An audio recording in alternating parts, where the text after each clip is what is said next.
वहां पर पहुंच गया।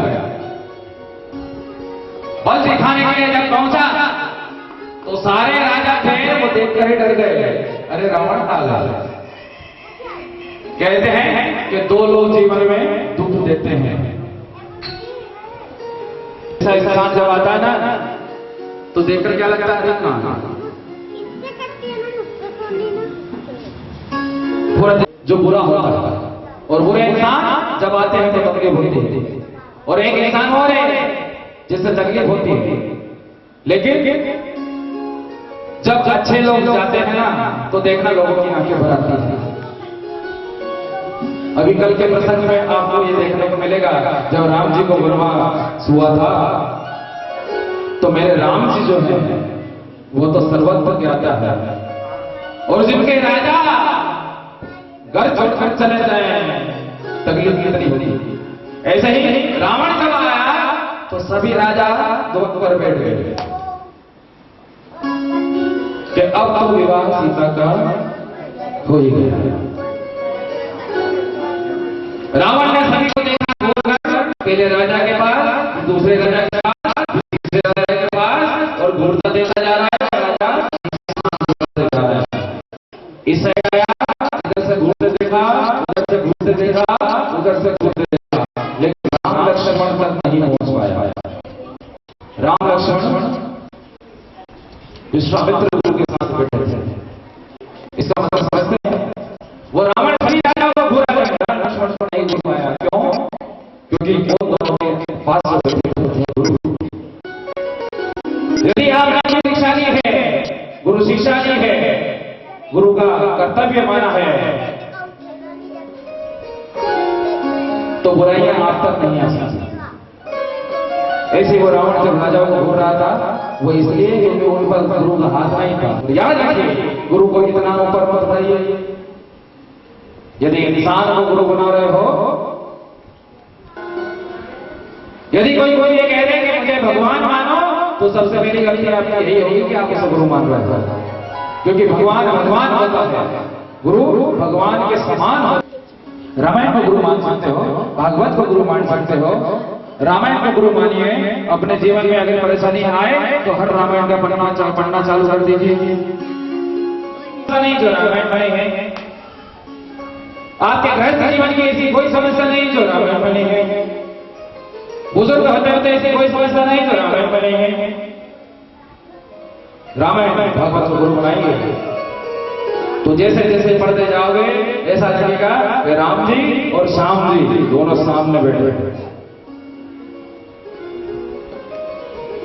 रावण ने जब फिर देखा और फिर उसको देखा और कहा कि मुझे आमंत्रण क्यों नहीं दिया, मेरे अंतर आकर बोल रहा था, मुझे आमंत्रण क्यों नहीं दिया गया। और राजा बोला, राजा मैं आपसे पूछ रहा हूं, क्या आपने रावण के बल को वो इस स्वयंवर बना सके?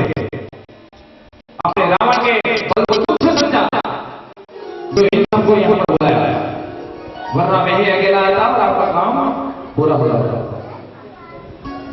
राजा जनक भी भयभीत हो रहे हैं, कुछ नहीं बोल रहे। कहते हैं कि जब बुरा इंसान कोई आए ना और वो बड़बड़ाए तो बड़बड़ा कर देना। वो बोलेगा, थोड़ा तेज बोलेगा, फिर थोड़ा धीरे होगा, फिर थोड़ा धीरे होगा, फिर थोड़ा धीरे होगा, और अंत में शांत हो जाएगा। और शांत होकर जब उसे भावना मिले तो वहां से वापस चला जाएगा। कहते हैं कि जब आपको गुस्सा आए, माता बहनों में ज्यादा गुस्सा आता है, गुस्सा सभी को आता है। एक उपाय बताता हूं गुस्से को शांत करने का। यदि सबसे तेज गुस्सा आ जाए तो 21 बार राम 21, राम 20, राम 19, राम 18, इतना सा करके देखना। जिनका ज्यादा तेज गुस्सा होगा 10 तक आते आते तो बिल्कुल ही खत्म हो जाएगा। बाकी के जो 10 है ज्यादा से ज्यादा क्या दिक्कत, अच्छी चीज ज्यादा हो जाए तो कोई दिक्कत नहीं, कम नहीं पड़ना चाहिए। कहते हैं प्रसाद खत्म नहीं होना चाहिए, ज्यादा हो जाए तो चल जाएगा, रास्ते में काट देगा।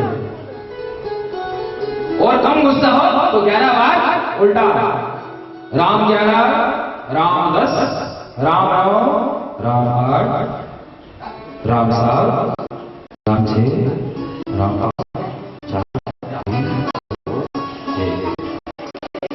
आज भी ऊपर से ऑटोमेटिक नीचे उतर आएगा और उसका गुस्सा शांत हो जाएगा। तो यह गुस्से की एक कम करने की दवा है।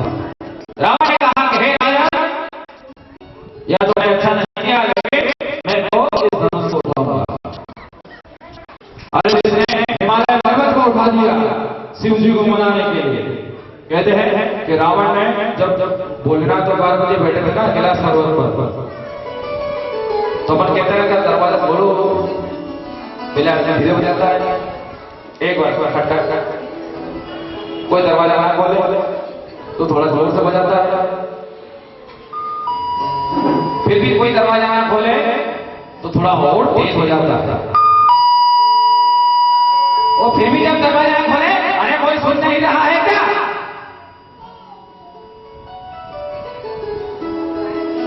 घर में कोई नहीं है क्या? कोई आया है, दरवाजा नहीं खोल रहा। ऐसे रावण भोलेनाथ का आवाज लगा रहा है, हिमालय के नीचे खड़ा हो। हे भोलेनाथ, प्रकट हुई, भगवान को आदर दे रहा है। हे भोलेनाथ, प्रकट हुई, कुछ नहीं हुआ। तीसरी बार फिर बोल रही, मैं लंका का राजा, आपका परम भक्त, आपको बुला रहा हूं, हे भोलेनाथ प्रकट होइए। सोचो कि जो दुनिया को चला रहे हैं, ये दुनिया चलाने वाले को प्रकट होने की आज्ञा दे रहा है। जब प्रकट नहीं हुआ,